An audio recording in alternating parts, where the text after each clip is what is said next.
जय जगन्नाथ ओम साई राम मु नारायण आपण समस्तଙ୍କୁ ମୋ channel Sai Narayan all in ୱାନ୍କୁ ସ୍ୱାଗତ କରୁଛି। ସମୟ ସହିତ ମାନବ ସମାଜର ବହୁତ ପରିବର୍ତ୍ତନ ଘଟିଛି। ସମୟ ଖୁବ୍ ବେଗରେ ଗତି କରୁଛି ଆଉ ଆମକୁ ସମୟ ସହିତ ତାଳ ଦେଇ ଚାଲିବାକୁ ପଡୁଛି। ପଛରେ ରହିଯିବାର ଡର ଆମକୁ ସମୟ ସହିତ ଦୌଡ଼ିବାରେ ବାଧ୍ୟ କରୁଛି। ସେ ମଧ୍ୟରେ ଆମେ ଆମ ସ୍ୱାସ୍ଥ୍ୟର ଯତ୍ନ ନେବା ଭୁଲି ଯାଉଛେ। ତା ସହିତ ଜଳବାୟୁ ପ୍ରଦୂଷଣ ଆମ ଶରୀରକୁ ପ୍ରଭାବିତ କରୁଛି। ସେ ମଧ୍ୟରେ ପ୍ରକୃତି ହିଁ ଆମକୁ ତା ପାଖକୁ ଫେରିଯିବା ପାଇଁ ବାଧ୍ୟ କରୁଛି। ଆୟୁର୍ବେଦ ପ୍ରକୃତିର ଏକ ବରଦାନ। ଆୟୁର୍ବେଦ ଦ୍ୱାରା ଆମେ ଆମର ବହୁ ପୁରୁଣା ବ୍ୟାଧିଠାରୁ ଦୂରରେ ରହିପାରିବା। ଆସନ୍ତୁ ଆଜି ଏକ ଆୟୁର୍ବେଦ ପ୍ରଡକ୍ଟ ଓ ତାର ବ୍ୟବହାର ବିଧି ଜାଣିବା। ଆପଣ ଯଦି ପ୍ରଥମ ଥର ମୋ ଚ୍ୟାନେଲକୁ ଦେଖୁଛନ୍ତି ତାହେଲେ ଦୟାକରି ସବସ୍କ୍ରାଇବ କରନ୍ତୁ ଏବଂ ଭିଡିଓଟି ଭଲ ଲାଗିଥିଲେ ଲାଇକ୍ ଏଣ୍ଡ ସେୟାର କରନ୍ତୁ। ଏହି ଭିଡିଓଟି କେବଳ ସୂଚନା ଉଦ୍ଦେଶ୍ୟ ପାଇଁ ଅଟେ। କୌଣସି ଔଷଧ ନେବା ପୂର୍ବରୁ ଆପଣ ଡାକ୍ତରଙ୍କ ପରାମର୍ଶ ନିଅନ୍ତୁ। ଭିଡିଓକୁ ଶେଷ ପର୍ଯ୍ୟନ୍ତ ଦେଖନ୍ତୁ। ଚାଲନ୍ତୁ ଆଜି ଆମେ ଡାବର କମ୍ପାନୀ ଦ୍ୱାରା ପ୍ରସ୍ତୁତ ଏକ କଫ୍ ସିରପର ରିଭ୍ୟୁ ଦେଖିବା ଏବଂ ବେନିଫିଟ୍ ଆଉ ଡୋଜେସ୍ ବିଷୟରେ ମଧ୍ୟ ଜାଣିବା। ଏହି ଡାବର ହନି ଟଚଟି ହର୍ବାଲ କଫ୍ ରେମେଡି। ଏଟା ଆପଣଙ୍କର ଫାଷ୍ଟ ରିଲିଫ୍ ଆଉ ନନ୍ ଡ୍ରାଉଜି ଫର୍ମୁଲା। ଆପଣମାନେ ସାଧାରଣତଃ ଜାଣିଥିବେ କୌଣସି କଫ୍ ସିରପ୍ ନେଲା ବେଳେ ସେଥିରେ ଲେଖା ହେଇଥାଏ ଯଦି ଆପଣ ଡ୍ରାଇଭିଂ କରୁଛନ୍ତି ଡ୍ରାଇଭିଂ କରିବେନି, କଫ୍ ସିରପ୍ ନେଉଛନ୍ତି ମାନେ ଆପଣ ଡ୍ରାଇଭିଂ କରିବେନି। କିନ୍ତୁ ସେ ଯୋଉ ଭୟଟା ଥାଏ ସେଟା ଏଥିରେ ନାହିଁ। ଏଇଟା ଆପଣଙ୍କର ଯେହେତୁ 100% ଆୟୁର୍ବେଦିକ ଆଉ ନିରାପଦ ଅଟେ, ଏଥିରେ ସେଥିପାଇଁ ଡ୍ରାଉଜି ଫିଲ୍ କରିବେ ନାହିଁ। ସୋ ଆପଣ ଆରାମସେ ଗାଡ଼ି ଚଲେଇ ପାରିବେ, ବାହାରକୁ ଯାଇପାରିବେ। କିନ୍ତୁ ନନ୍ ଡ୍ରାଉଜି ଫର୍ମୁଲା ବୋଲି ସେଥିପାଇଁ ଡାବର କମ୍ପାନୀ କ୍ଲେମ୍ କରୁଛି। ଏହାର ମେନ୍ କମ୍ପୋନେଣ୍ଟସ୍ ହେଉଛି ଆପଣଙ୍କର ହନି ବା ମହୁ। ମେନ୍ ହେଉଛି ମୂଳ ଉପାଦାନ ହେଉଛି ଆପଣଙ୍କର ମହୁ।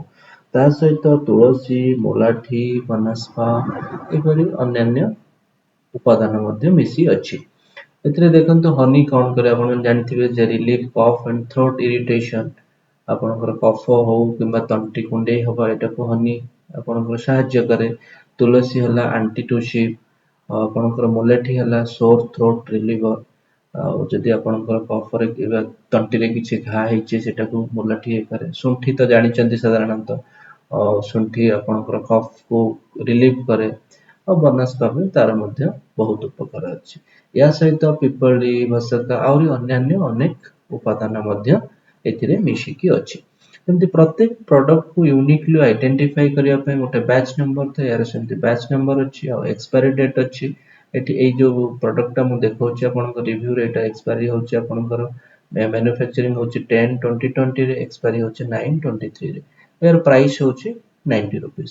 ଆଉ ଏଇଟା ଆରାଉଣ୍ଡ 3 years ଆପଣଙ୍କର ରହୁଛି ଏକ୍ସପାୟରି 3 years ଆପଣଙ୍କର ଭ୍ୟାଲିଡିଟି ରହୁଛି। କିନ୍ତୁ ଆପଣ ମନେ ରଖିଥାନ୍ତୁ ଥରେ ମେଡିସିନ ଆପଣ ଯଦି ଖୋଲୁଛନ୍ତି ୱିଦିନ୍ 1 month ଭିତରେ ଏଟାକୁ କନଜ୍ୟୁମ କରିଦେବେ।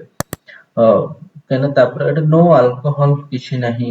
Show cough and throat irritation ପାଇଁ। ଆର ଦେଖନ୍ତୁ ଡୋଜେସ୍ ଦେଇଛି।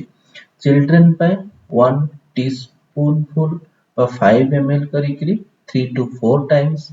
ଆଉ ଆଡଲ୍ଟସ୍ ମାନେ ବୟସ୍କ ଲୋକମାନଙ୍କ ପାଇଁ 10 ml 3 to 4 times। ଆଉ ମେଡିସିନଟା ନେଲା ବେଳେ ଆପଣ ଭଲ କି ମିଶାଇଦେବେ। ଆଉ ଏଟା ମନେ ରଖିଥାନ୍ତୁ ଏଇଟା ହେଉଛି କାଚ ବୋଟଲ, ଆପଣ ମାନେ ଟିକେ କେୟାରଫୁଲି ୟୁଜ୍ କରିବେ। ଆଉ ମେନ୍ ଜିନିଷ ହେଉଛି ଗୋଟେ ମନେ ଜାଣିଥିବେ ପିଲାମାନେ ସାଧାରଣତଃ ମେଡିସିନ ଖାଇବାକୁ ଟିକେ ଇଏ କରନ୍ତି। ଯେହେତୁ ଏଇଟା ହନି ବେସ୍ଡ, ହନି ହେଉଛି ମେନ୍ ଉପାଦାନ। ସୋ ପିଲାମାନେ ଏଟାକୁ ଅରୁଚି କରନ୍ତିନି, ପିଲାମାନେ ଖାଇବାକୁ ଇଣ୍ଟରେଷ୍ଟ ଦେଖାନ୍ତି। ସୋ ପିଲାମାନଙ୍କ ପାଇଁ ଖାଇବାକୁ ଦେବାର କିଛି ଅସୁବିଧା ହବନି। ଆଉ ଗୋଟେ ଦେଖନ୍ତୁ ଏହା ସହିତ ଆପଣଙ୍କର ଗୋଟେ ସେ ଆୟୁର୍ବେଦିକ କାଢା ଆଜି ଦଉଛି ଏବେ, ଯୋଉଟା ଫ୍ରିରେ ଦଉଛି। ଏଇ କାଢାଟା ବି ଆପଣମାନେ ଅଲଗା ଚାହିଁଲେ ଡାବର ହନି ଟଚର ହଟ୍ ସିପ୍ କହିକି ଆପଣମାନେ କିଣିପାରିବେ, ଯୋଉଟା ଆପଣଙ୍କର 9 rupees ନଉଛି। ଏଇଟା ବି ଆପଣଙ୍କର 15 ହର୍ବାଲ ପ୍ରଡକ୍ଟ ଅଛି ମିଶିକି। ଏଇଟା ଆପଣ କଣ କରିବେ, ଏଇଟା ଆପଣ ଗୋଟେ ଧରନ୍ତୁ ତଣ୍ଟି ଥଣ୍ଡା ହେଇଛି, ଦରଜ ହେଇଛି, ଏଇଟା ଆପଣ ଗୋଟେ ସିପ୍ ଆସିବ, ଆପଣ କଣ କରିପାରିବେ ଆଇଦର ଆପଣଙ୍କ ଚାହାରେ ହଉ କିମ୍ବା ଗରମ ପାଣିରେ ହଉ ଗୋଳେଇକି ଏଇଟା ଆପଣ ପିଇ ପାରିବେ। ଏଇଟା ଗୋଟେ ଫ୍ରି ଦଉଛି ଏଇ ହନି ଟଚ୍ ସହିତ, କଫ୍ ସିରପ୍ ସହିତ ଏଇଟା ଗୋଟେ ଫ୍ରି ଦଉଛି ପ୍ରମୋଟ କରିବା ପାଇଁ କମ୍ପାନୀ ତା ପ୍ରଡକ୍ଟ। ଆପଣମାନେ ଚାହିଁଲେ ବି ବାହାରେ ଏଇଟା ମିଳୁଛି ହଟ୍ ସିପ୍ କହିକି, ହନି ଟଚର ହଟ୍ ସିପ୍ କହିକି ଆପଣ କିଣିପାରିବେ, ଯୋଉଟା ଆପଣ ବି ଦିନକୁ ଥରେ 2 ଥର ଏଇଟା ଚା ସହିତ ନେଇପାରିବେ, ଯୋଉଦ୍ୱାରା କି ଆପଣଙ୍କର ତଣ୍ଟି ଆଉ ଟିକେ ବେଟର ହବ ବା କଫ୍ସଟା ରିମେଡିଟା ବହୁତ ଜଲ୍ଦି ହେଇଯିବ।